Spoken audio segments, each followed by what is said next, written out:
സർക്കാർ. അതിദാരിദ്ര്യം ഇല്ലാതാക്കുകയും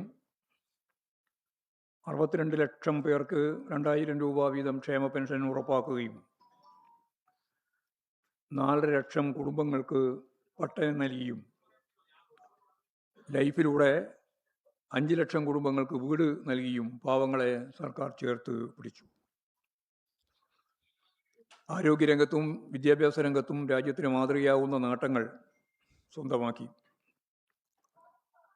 4 ലക്ഷത്തോളം സംരംഭകരെ നമുക്ക് കണ്ടെത്താനായി കഴിഞ്ഞ 5 വർഷം കൊണ്ട്. PSC നിയമനത്തിൽ രാജ്യത്ത് ഏറ്റവും കൂടുതൽ ഉദ്യോഗാർത്ഥികൾക്ക് ജോലി നൽകാൻ സാധിച്ച PSC നിയമനം നൽകിയത് കേരളത്തിലാണ്. പവർ കട്ടില്ലാത്ത 10 വർഷം ഇടതുപക്ഷം കേരളത്തിന് സമ്മാനിച്ചു. അസാധ്യമാണെന്ന് കരുതിയ ദേശീയപാത വികസനവും ഗേൽ പദ്ധതിയും വിഴിഞ്ഞം തുറമുഖവുമെല്ലാം കേരളത്തിലെ ഇടതുപക്ഷ ജനാധിപത്യ മുന്നണി ഗവൺമെൻറ്റിൻ്റെ നിശ്ചയദാർഢ്യത്തോടുള്ള ഇടപെടലിൻ്റെ ഫലമായി നമുക്ക് നേടാൻ സാധിച്ചു.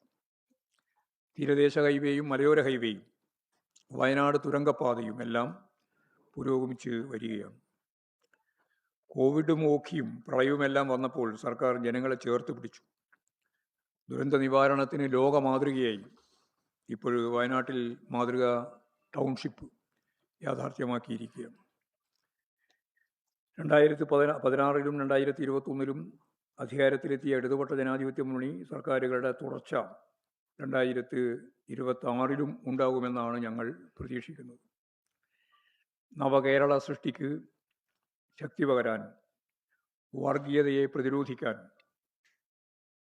സർക്കാരിനും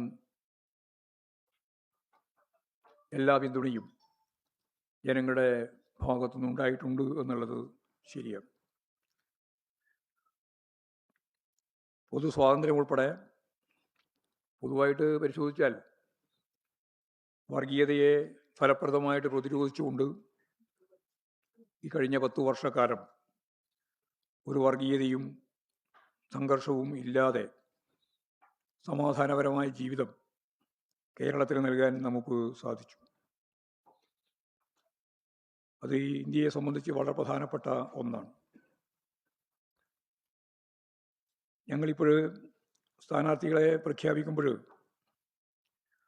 പൊതു സ്വതന്ത്രർ ഉൾപ്പെടെ 86 സീറ്റുകളിലാണ് CPIM മത്സരിക്കുന്നത്. നിലവിലുള്ള 56 MLA-മാർ ഇത്തവണ മത്സര രംഗത്തുണ്ട്. കേരളത്തിന് പുറമെ പുതുച്ചേരി അസംബ്ലിയിലെ മാഹി നിയമസഭാ മണ്ഡലത്തിലെ സ്ഥാനാർത്ഥിയെയും ഞങ്ങൾ ഇതിനോടൊപ്പം പ്രഖ്യാപിക്കുകയാണ്. CPIM പോളിറ്റ് ബ്യൂറോയിൽ നിന്ന് ഒരാൾ മത്സരിക്കണം എന്നാണ് PB തീരുമാനിച്ചത്. PB അംഗവും മുഖ്യമന്ത്രിയുമായ സഖാവ് പിണറായി വിജയൻ തെരഞ്ഞെടുപ്പിൽ മത്സരിക്കാൻ പാർട്ടി മുമ്പ് തന്നെ തീരുമാനിച്ചിരുന്നു. തികച്ചും ജനാധിപത്യ രീതിയിലാണ് CPIM സ്ഥാനാർത്ഥികളെ നിശ്ചയിച്ചത്. ജില്ലാ സെക്രട്ടേറിയറ്റ് ചർച്ച ചെയ്ത് തയ്യാറാക്കിയ സാധ്യതാ പട്ടിക സംസ്ഥാന സെക്രട്ടേറിയറ്റും സംസ്ഥാന കമ്മിറ്റിയും വിശകലനം ചെയ്ത് പ്രാഥമിക പട്ടിക തയ്യാറാക്കി. ഈ പട്ടിക ജില്ലാ സെക്രട്ടേറിയറ്റും ജില്ലാ കമ്മിറ്റിയും മണ്ഡലം കമ്മിറ്റികളിലും ചർച്ച ചെയ്ത് ഇതിന് ശേഷം ലഭിച്ച നിർദ്ദേശങ്ങൾ ക്രോഡീകരിച്ചാണ് സംസ്ഥാന കമ്മിറ്റി അന്തിമ പട്ടികയ്ക്ക് രൂപം നൽകിയത്. ഈ പട്ടിക കേന്ദ്ര നേതൃത്വത്തിൻ്റെ അംഗീകാരത്തോടു കൂടിയാണ് ഔദ്യോഗികമായി ഇന്നിപ്പോൾ പ്രഖ്യാപിക്കുന്നത്. ഇലക്ഷൻ പ്രഖ്യാപിച്ചതിന് ശേഷം സ്ഥാനാർത്ഥികളെ പ്രഖ്യാപിക്കാമെന്ന് മുൻകൂട്ടി ഞങ്ങൾ ചൂണ്ടിക്കാണിച്ചതാണ്. ആ കാര്യമാണ് ഇവിടെ ഇപ്പോൾ പ്രഖ്യാപിക്കാൻ ഉദ്ദേശിക്കുന്നത്. ഞാനോരോ മണ്ഡലവും മത്സരിക്കുന്നവരുടെ പേരും പറയാം.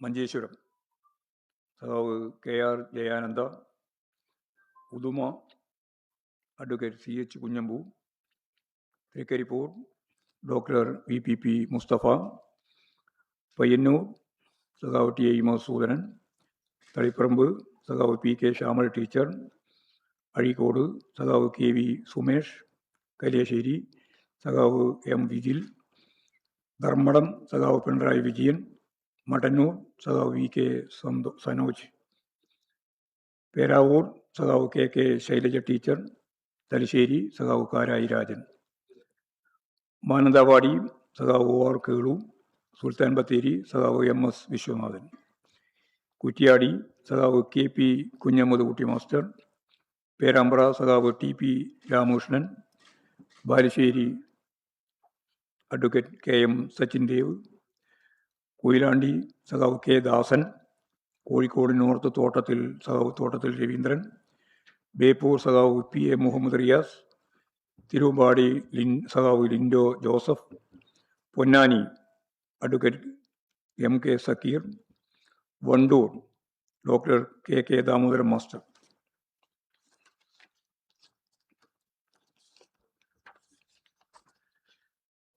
പെരിന്തൽമണ്ണ സഖാവ് വി പി മുഹമ്മദ് ഹനീഫ, മങ്കട സഖാവ് എം പി അരവി, തൃത്താല സഖാവ് എം പി രാജേഷ്, തരൂർ സഖാവ് പി പി സുമോദ്, ആലത്തൂർ സഖാവ് ടി എം ശശി, നെന്മാറ സഖാവ് കെ പ്രേമൻ, ഷൊർണൂർ സഖാവ് പി മമ്മിക്കുട്ടി, ഒറ്റപ്പാലം സഖാവ് K Premkumar, Kongad advocate K Santhakumari, Malampuzha സഖാവ് എ പ്രഭാകർ, കുന്നംകുളം സഖാവ് എ സി മൊയ്തീൻ, ചേലക്കര സഖാവ് U R Pradeep, Manalur professor C Raveendranath, Guruvayur സഖാവ് എൻ കെ അക്ബർ, പുതുക്കാട് സഖാവ് K K Ramendran, Irinjalakuda doctor R Bindu, Wadakkanchery സഖാവ് Xavier Chittilappilly, Angamaly advocate Saju Paul,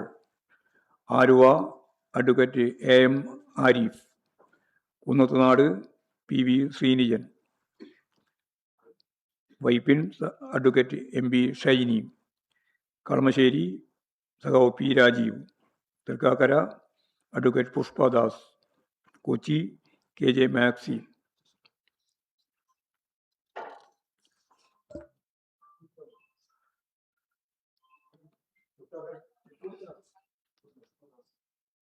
Tripunithura അടുത്ത 47 തൃപ്പൂണിത്തുറ സഖാവ് കെ എൻ ഉണ്ണികൃഷ്ണൻ, കോതമംഗലം സഖാവ് ആന്റണി ജോൺ, ഉടുമ്പൻചോല സഖാവ് K K Jayendran, Devikulam advocate A Raja, Ettumanoor സഖാവ് V N Vasavan, Kottayam advocate K Anilkumar, Puthuppally സഖാവ് കെ എം രാധാകൃഷ്ണൻ, അരൂർ സഖാവ് ദിലീമ, ആലപ്പുഴ സഖാവ് പി പി ചിത്തരഞ്ജൻ, അമ്പലപ്പുഴ സഖാവ് എച്ച് സലാം, കായംകുളം അഡ്വക്കേറ്റ് യു പ്രതിഭ, ചെങ്ങന്നൂർ സഖാവ് സജി ചെറിയാൻ, മാവേലിക്കര സഖാവ് എം എസ് അരുൺകുമാർ, ആറന്മുള സഖാവ് Veena George, Konni advocate K U Jinesh Kumar, Kottarakkara സഖാവ് കെ എൻ ബാലഗോപാൽ, കുണ്ടറ സഖാവ്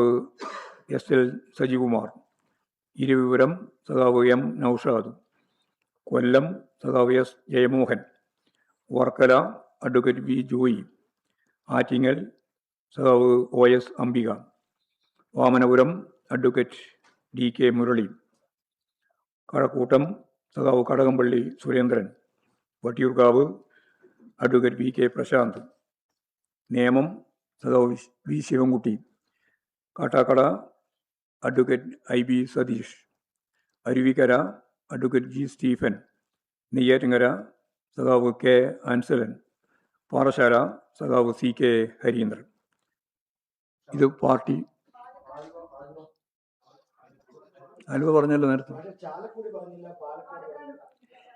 ചാലക്കുടിയൊന്നും നമ്മുടെ സീറ്റല്ല, കേരള കോൺഗ്രസിൻ്റെ. പാലക്കാട് സ്വതന്ത്രനാണ്, ഞാൻ പറയാം. ഇപ്പോൾ 75 നിയോജക മണ്ഡലങ്ങളിൽ ഞങ്ങൾ പാർട്ടി സ്ഥാനാർത്ഥികൾ എന്ന രീതിയിലാണ് മത്സരിക്കുക. പിന്നെ സ്വതന്ത്രന്മാർ Kunnamangalam P T A Rahim, Tanur V Abdurahiman, Vengara Muhammad Sabah Kundukuzhiyil, Nilambur U Sharafali, Thavanur K T Jaleel, Chavara doctor Sujith Vijayan. ഈ 6 പേര് സ്വതന്ത്രന്മാരായിട്ട് പാർട്ടി സീറ്റിലെ സ്വതന്ത്രന്മാരായിട്ട് മത്സരിക്കുന്നവരാണ്. പിന്നെ ചില സീറ്റുകളിൽ ഇനി സ്വതന്ത്രന്മാരെ നിശ്ചയിക്കേണ്ടതുണ്ട്. അത് പിന്നീട് നിശ്ചയിക്കുക ചെയ്യും. കൊടുവള്ളി, കോട്ടക്കൽ, കൊണ്ടോട്ടി, തിരൂര്, പാലക്കാട്. കൊടുവള്ളി, കോട്ടക്കൽ, കൊണ്ടോട്ടി, തിരൂർ, പാലക്കാട്. ഇത് സ്വതന്ത്രന്മാരാണ് മത്സരിക്കുന്നത്. അപ്പോൾ അത് പിന്നീട് തീരുമാനിക്കും. മാഹി ഈ പോണ്ടിച്ചേരിയുടെ ഭാഗമായിട്ടാണ്. അഡ്വക്കേറ്റ് ടി അശോക് കുമാർ സ്വതന്ത്രനായിട്ട് മത്സരിക്കുക. T Ashok Kumar, advocate T Ashok Kumar.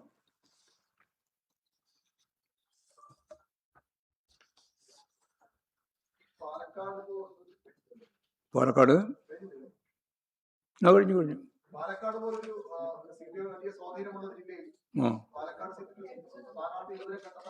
അല്ല, കൊണ്ടുവന്നില്ല. തിരക്ക് പിടിക്കണ്ടല്ലോ. അത് സ്വതന്ത്രനായിട്ട് മത്സരിക്കാം.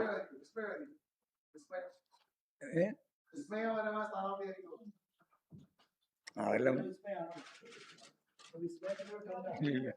വിസ്മയ പാർക്ക് കിട്ടി.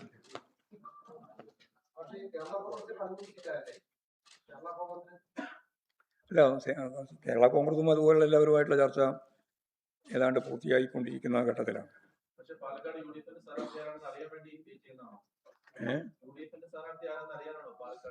അതല്ല, നമുക്ക് സ്ഥാനാർത്ഥിയെ കണ്ടുപിടിക്കണമല്ലോ. കോവളത്തൊക്കെ നമ്മുടെ സീറ്റിൽപ്പെട്ടതല്ല, പാർട്ടി സീറ്റ്. പാർട്ടി ആരുടെ സീറ്റ് ഏറ്റെടുക്കുന്നില്ല. അതെങ്ങനെ തീരുമാനിക്കുന്നത്? ചർച്ച ചെയ്ത് തീരുമാനിക്കേണ്ട കാര്യങ്ങൾ നമ്മൾ തീരുമാനിക്കേണ്ടതല്ലോ. CPIMൻ്റെ സീറ്റിലെ സ്ഥാനാർത്ഥികളെയാണ് ഞാൻ പറഞ്ഞത്.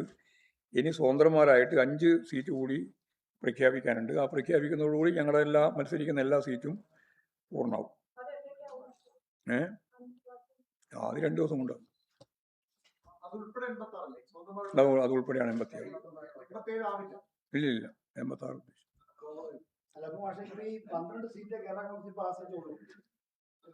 നമ്മുടെ കോവളം മണ്ഡലത്തിലെ ISKDക്ക് ആണെങ്കിൽ പോലും അവിടെ സ്ഥാനാർത്ഥി ഇടപെടുന്നുണ്ടോ? അല്ല, അതൊക്കെ ചർച്ച ചെയ്ത് പൂർത്തിയായിട്ടില്ല. ഇല്ല. അപ്പൊ ഈ തിരുവനന്തപുരം സെൻട്രലിന്റെ കാര്യത്തിൽ എങ്ങനെയാ? അതിപ്പോ അതിന്റെ കേസ് 16-ാം തീയതിയാണ് അതിന്റെ വിധി. നാളെ കേസിന്റെ വിധിയും കൂടി നോക്കിയിട്ടാണ് തീരുമാനിക്കുക. അയാൾ സ്വന്തമായിട്ട് തന്നെയല്ല മത്സരിച്ചത്. അല്ലല്ല, ആര് പറഞ്ഞു? അതിപ്പോ അവര് മാത്രമല്ല, നമ്മുടെ സ്വന്തന്മാരായിട്ടുള്ള ആളുകളൊക്കെ എത്രയോ കാലമായിട്ട് നമുക്ക് സ്വതന്ത്രന്മാരെന്ന രീതിയിൽ തന്നെ മത്സരിച്ചുകൊണ്ടിരിക്കുന്നവരാണ്. ചവറയിലോ? അല്ല, സ്വതന്ത്ര ചിഹ്നത്തിൽ. തവനൂര് KT-ജലീൽ മുമ്പ് തന്നെ സ്വതന്ത്ര സ്ഥാനാർത്ഥിയായിട്ട് ഞങ്ങൾ മത്സരിച്ചു. അദ്ദേഹം പാർട്ടി മെമ്പർ ഒന്നുണ്ട്. താനൂര് അത് തന്നെയാണ്. താനൂര് തന്നെയാണ് സ്വതന്ത്രനായിരിക്കുന്നത്.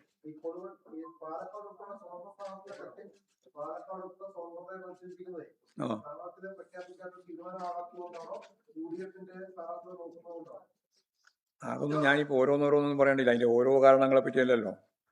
ഏതായാലും ഇപ്പോഴും ഞങ്ങൾ സ്ഥാനാർത്ഥിയെ പ്രഖ്യാപിച്ചു കഴിഞ്ഞിട്ടില്ല. അതെ, അത് തന്നെ പ്രഖ്യാപിച്ചു. അത് ഒഴിച്ചിട്ടേ ഉള്ളൂ. അതിനെന്തെങ്കിലും വലിയ കുഴപ്പം?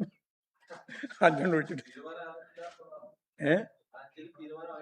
അത് ഞാൻ പറഞ്ഞല്ലോ, ഞങ്ങളുടെ പാർട്ടി സ്ഥാനാർത്ഥികളെ സംബന്ധിച്ചും ഞങ്ങൾ ഉറപ്പായിട്ട് തീരുമാനിച്ച സ്വതന്ത്രന്മാരുടെ പറ്റിയും പറഞ്ഞത്. ഇനി സ്വതന്ത്രന്മാരായിട്ട് തന്നെ മത്സരിക്കുന്ന ചിലരെ തീരുമാനിക്കേണ്ടിയുണ്ട്. അത് തീരുമാനിച്ചിട്ട് പറയാം. 2 ദിവസം മാക്സിമം 2 ദിവസം. ഇനി സമയമില്ലല്ലോ സ്ഥാനാർത്ഥികളെ നിശ്ചയിക്കാനും. അതുകൊണ്ട് വലിയ സമയമില്ല. വിഷുവിന് മുമ്പ് തന്നെ ഇലക്ഷൻ നടക്കുകയാണല്ലോ. അപ്പോൾ സ്വാഭാവികമായിട്ടും നമുക്ക് വേഗം തന്നെ കാര്യങ്ങൾ തീരുമാനിച്ച് പോകേണ്ടി വരും. ഏപ്രിൽ 9-ാം തീയതിയാണല്ലോ ഇലക്ഷൻ പ്രഖ്യാപിച്ചത്.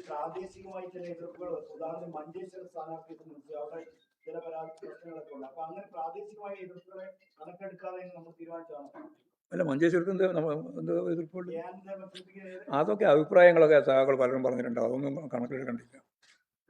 അപ്പോൾ നമുക്ക് അവസാനിപ്പിക്കാം. ഇന്നിപ്പോൾ സ്വതന്ത്രനാണ് ഉദ്ദേശിക്കുന്നത്. ഞാൻ ഈ പറഞ്ഞ 5 മണ്ഡലത്തിലും സ്വതന്ത്രന്മാരെയാണ് നിശ്ചയിക്കുന്നത്.